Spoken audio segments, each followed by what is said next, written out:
हुई होती है, ये आपको ध्यान में रखना है। मीन्स हमारे यूनिवर्स का जो फॉर्मेशन हुआ था स्टार्टिंग में, उसमें उस टाइम हाइड्रोजन गैस हमारे यूनिवर्स में सबसे अधिक थी।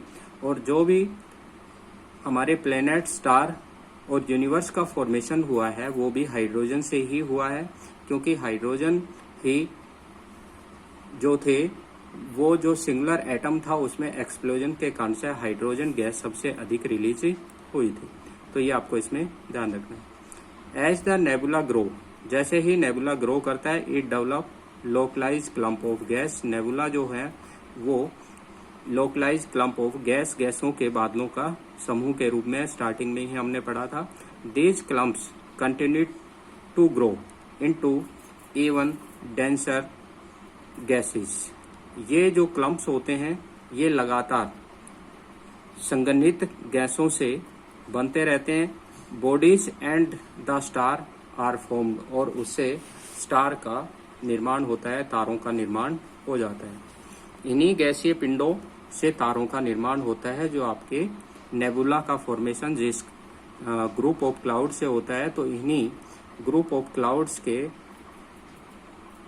सेपरेट होने से आपके स्टार का फॉर्मेशन हो जाता है। Grow even the denser gases, bodies and the star are formed. It is believed that the star were formed some 5 to 6 billion year ago. Universe के अंदर जो स्टार का फॉर्मेशन हुआ वो आज से लगभग 5 से 6 अरब वर्ष पहले हुआ है।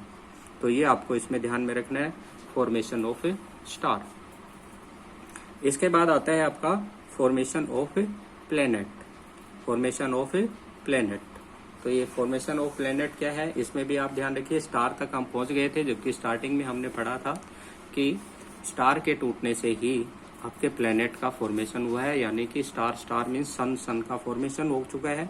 अब सन के टूटने से आपके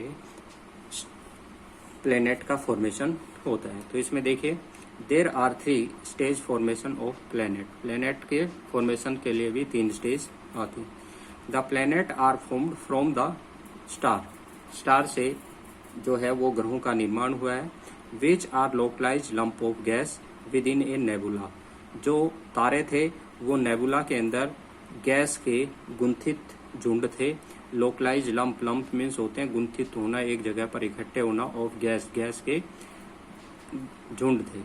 These localized lump have great gravitational force. In gas के झुंडों में बड़े पैमाने पर ग्रेविटेशनल फोर्स रहती है, गुरुत्वाकर्षण बल इनके अंदर होता है। Which result in the formations of A core.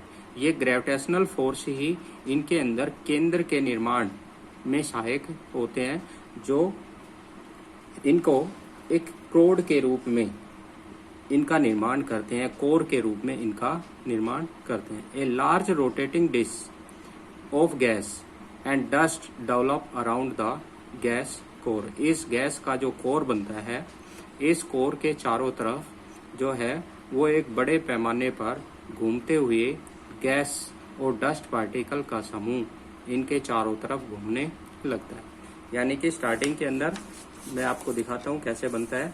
जैसे कि इसमें बताया गया है कि स्टार्टिंग के अंदर ये गैस के बादल बनते हैं।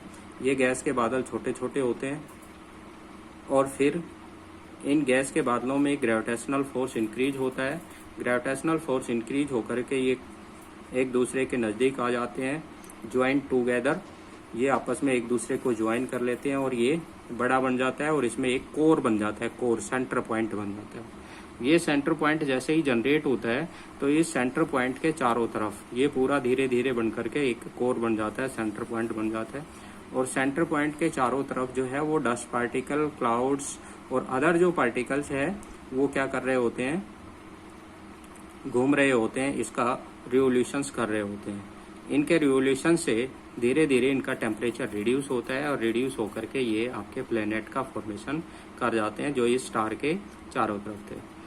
ये स्टार के जो आउटर पार्ट थे, ये आउटर पार्ट्स हैं, ये इसके सेंट्रीफ्यूगल फोर्स और ग्रेविटेशनल फोर्स में डिफरेंस होने के कारण से भी सेपरेट हो जाते हैं, इससे टूट करके अलग हो जाते हैं।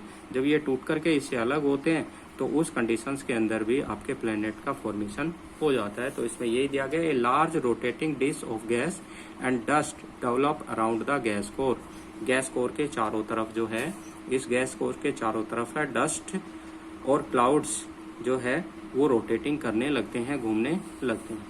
इन द सेकेंड स्टेज में देखें, in the second stage the gas cloud gets condensed. जो गैस के बादल थे, ये गैस के बादल जो गैस कोर के चारों तरफ, गैस के बादल जो गैस कोर के चारों तरफ जो है वो रोटेटिंग कर रहे थे, इनका टेम्परेचर रिड्यूस होता है और ये कंडेंस्ड होते हैं। कंडेंस में संघनित होते हैं, कंडेंस होते हैं। The matter around the core develop into small rounded object, और इससे सेंटर पार्ट के चारों तरफ स्मॉल राउंडेड ऑब्जेक्ट, चारों तरफ घूमते हुए छोटे जो ऑब्जेक्ट्स हैं उनका फॉर्मेशन हो जाता है। स्मॉल राउंडेड ऑब्जेक्ट का फॉर्मेशन हो जाता है।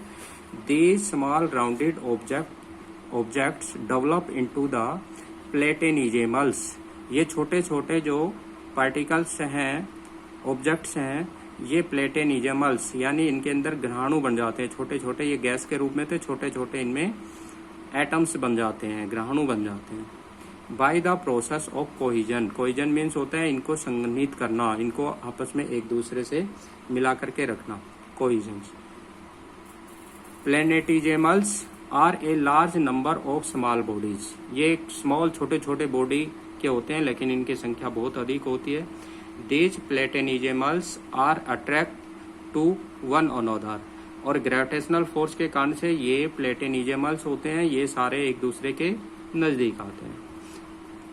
Bye the force of the gravity, gravity force के कारण से एक दूसरे से अट्रैक्ट होते हैं। And large bodies are formed, और धीरे धीरे अट्रैक्ट होकर के एक बड़े पार्ट के रूप में बन जाते हैं। Formed by collisions, collision means इसको अट्रैक्ट करना, इनको एक साथ समाये रखना। एंड द ग्रेविटेशनल अट्रैक्शंस, और गुरुत्वाकर्षण के कारण से ये एक दूसरे से चिपके रहते हैं। In the third, the final stage, planetesimals accretes to from large bodies called planets.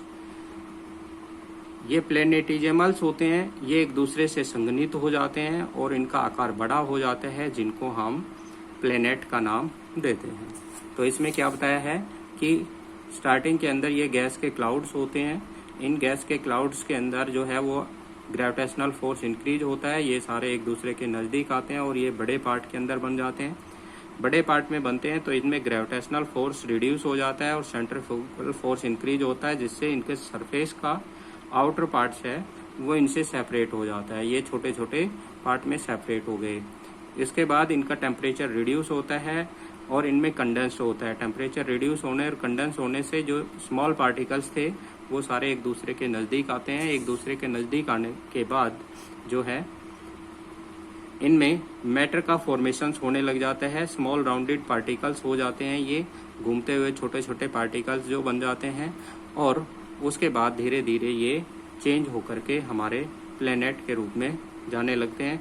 और ये जिस पार्ट से सेपरेट हुए थे, टूट करके अलग हुए थे, उसी स्टार के सराउंडिंग एरिया में रिवोल्यूशंस कर रहे होते हैं, उनका चक्कर काट रहे होते हैं।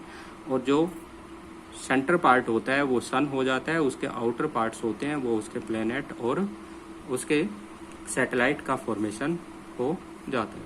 तो ये था आपके फॉर्मेशन ऑफ यूनिवर्स का formations and formations of star, formation of planets and formations of universe.